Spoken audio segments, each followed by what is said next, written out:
So let's take a look at the new stats for this shiny new Demon Prince and see what he can do in game.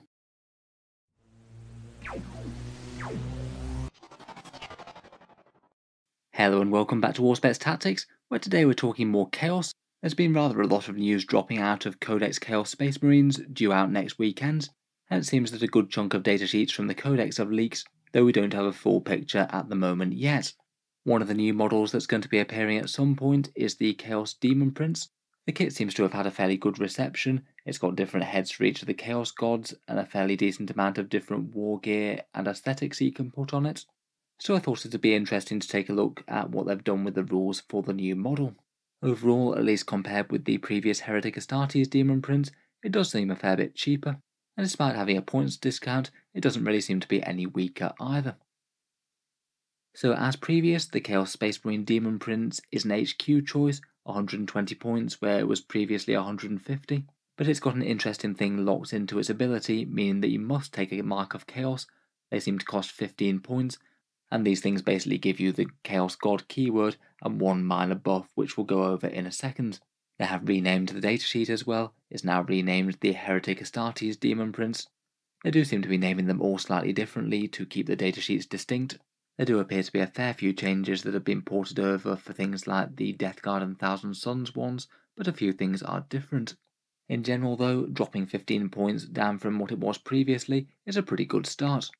In general, the stat line seems to be fairly similar. It's got an 8-inch move, hits on 2s, strength 7, toughness 6, 8 wounds, a big 6 attacks, leadership 10 and a 3+ save.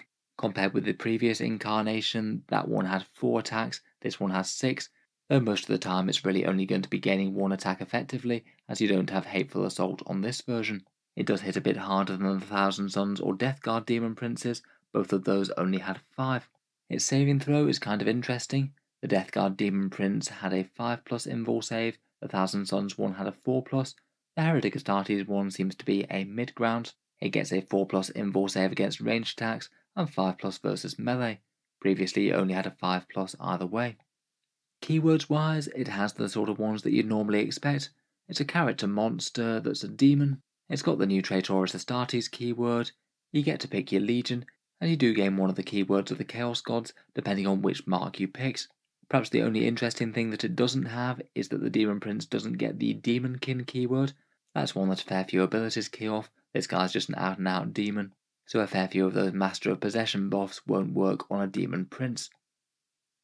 Wargear wise, arguably the big weapons do get slight buffs, the Talons get a small nerf, and it's pretty sad news on the ranged weapon front. The base loadout is a couple of sets of Malefic Talons. They're strength user weapons at AP-1 and damage 2, each one of them giving you +1 attack.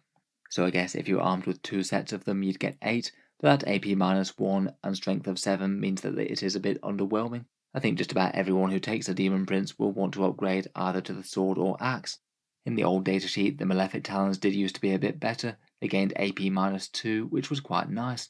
The sword and axe are both broadly better though. The axe gives you +2 strength, so strength 9, AP-2 and damage 3. Previously that had better AP but gave you -1 to hit, so was overall a bit worse. And the same story for the sword really. Compared with the previous version, it's gained an extra pip of strength and AP. I'd say the biggest letdown from the war gear section is no warp bolter. That was present on the previous datasheet to represent the old Demon Prince model, and it does look like the new model does have a ranged weapon modelled onto it. It just seems a bit weird that they haven't given it any stats on the datasheet. In fact, the fact that this isn't there makes me wonder whether or not this datasheet was actually written for the old model, not this new one. As the thing on this guy's left hand is clearly a gun, but the model has absolutely no gun options on the datasheet. The model that's actually pictured on the Heretic Astartes Daemon Prince datasheet does appear to be the old one as well, so I wonder if Games Workshop only revealed this new one because it got leaked elsewhere. I guess in theory we might get an updated datasheet when they do actually release the model. Finally though, the wings remain 35 points and they do give you fly and a 12-inch movement. I think usually they'll be a good option, though maybe at 35 points aren't an absolute auto-include. Overall, both the sword and axe generally seem good. Maybe in the age of Armour of Contempt, a sword and a Malefic Talon might actually be the best loadout. Finally, we've got special rules, and first up, if you're any other god besides Khorne, you get to become a Psycho with 1 cast and 1 deny, and you know a power from the Dark Hereticus discipline, and their god-specific power as well. Khorne Demon Princes got a slight buff here though. They get +1 strength and +1 attack. Previously they only had +1 attack. Again, that seems to make the sword the flatly superior option in my opinion, is to be getting all the way to strength 9. To be honest though, I do suspect that the Khorne Demon Princes will probably still be a bit behind the other ones. In general, I think an extra cast and deny is probably going to be worth it more than 1 pip of strength and attacks.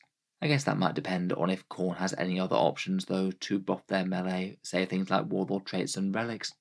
Next up, Legion core units that are less than 6 inches reroll hit rolls of 1 when they're near the Demon Prince. He's still going to be pretty good for buffing your army, though as it's locked to core units now, he's not going to be able to take advantage of his own rerolls. I think that's probably the reason that they gave him the extra attack, so he's not getting weaker because he can't buff himself. Finally, like a few of the other Demonesque type units, he also has the Fearsome special rule. Within 6 inches of him, you're -1 leadership. That could be very relevant if you happen to be playing Night Lords, as supposedly they're getting +1 to wound anything that's leadership 6 or less after their own debuff. Overall, it's a pretty interesting datasheet, kind of a mix of the Heretic Astartes one from the core Codex and the changes that we saw in the Death Guard and Thousand Suns ones, and I'm genuinely quite interested to see what happens when this comes out, and if they suddenly issue an updated datasheet for him. I suppose maybe all you have to do would be to give him a ranged attack. You might not necessarily need to do anything more than that. Finally, I thought we'd just quickly go through the marks. All of these appear to give you a demonic gift. I'm not sure that most of them are really worth the 15 points extra, but you do have to take them, and that might be why the base datasheet for the Demon Prince is really quite cheap. It looks like there's going to be a few other things for the marks to allow you to take or not take, such as certain relics, so that might be one of the major deciding factors, but it looks like most of the gods are associated with one of their demon gifts. A psychic power for the non-Khorne ones, then they have a few god-specific stratagems. As well as getting the base datasheet buffs, the Khorne one would also get +1 strength on the charge. That'd be a strength 10 Hellforged sword, so that would be really quite nice for cutting through things like Gravis armor. Going from strength 9 to strength 10 though won't be all that relevant on quite a lot of other targets. For Nurgle, their mark seems to give a really weird debuff, -1 to wound, but only when you were going to be wounded on a 4+ or a 2+ anyway. That might be a bit more relevant for lower toughness units. With the awkward mid-toughness of toughness 6, it's not actually going to be relevant on many things for the Demon Prince. Only strength 6 attacks, which do exist but they aren't everywhere, or things that are very hefty that are strength 12 or above. Otherwise, they do have a -1 to hit spell, which is generally useful, and they're rumoured to have a transhuman physiology stratagem. I guess that could give you some extra defense against anything wounding on a 3 if you wanted it. Next, Slaanesh gives you fights first. Pretty handy stuff on a melee character, and particularly one that can heroically intervene. Certainly not quite as useful as handing out fights last, but I think it'd come in handy often enough. It also gives you access to that 5+ feel no pain type spell, and pretty massive durability boost there. If it's not anywhere else in your army buffing up big squads, then it's not a bad one to have on the Demon Prince either. Finally, the Tzeentch Demon Prince gives you the defensive buff that your first failed save each turn becomes damage 0, and I think that this one's actually really quite a nice durability buff. It's guaranteed to be at least +1 wound of durability, even if your opponent kills you in one phase, and potentially it could be much better than that, say if they hit you with a massive damage weapon, or they keep on trying to chip off wounds off you over a number of turns. Their spell gives you a 4+ invul, which is perhaps a bit less relevant on the Demon Prince himself, but I guess could be handy enough for buffing up other Tzeentch units if you happen to have them about. Overall, I think there's going to be quite a lot of things to put together in Chaos between these marks, warlord traits, relics, and psychic powers, plus all of the massive amount of content for every legion. So anyway, let me know what you think of the new stats. Do you think that this guy might be worth the extra points cost over something like a Chaos Lord? Look forward to hearing your thoughts down in the comments below. If you've enjoyed the video, feel free to subscribe to Auspex Tactics, where I'll certainly keep the regular 40k videos coming. I'm sure there'll be plenty more for the new Chaos over the next week or so. I'll certainly review the Codex in full once it's out. Finally, if you have been enjoying all the videos on the channel, I would just like to mention that Auspex Tactics does have a Patreon page, and you can find that down in the video description. The Patreon page is how I can afford to keep on making videos like this quite so regularly, so if you are enjoying a lot, any support is enormously appreciated. Channel patrons do get a few rewards, including seeing certain videos early, regular votes to see what sort of things happen next on the channel, and automatic entry into the regular prize giveaways with a chance to win some really big model kits each month. If any of that sounds good to you, or you'd just like to help support, the link is down in the video description.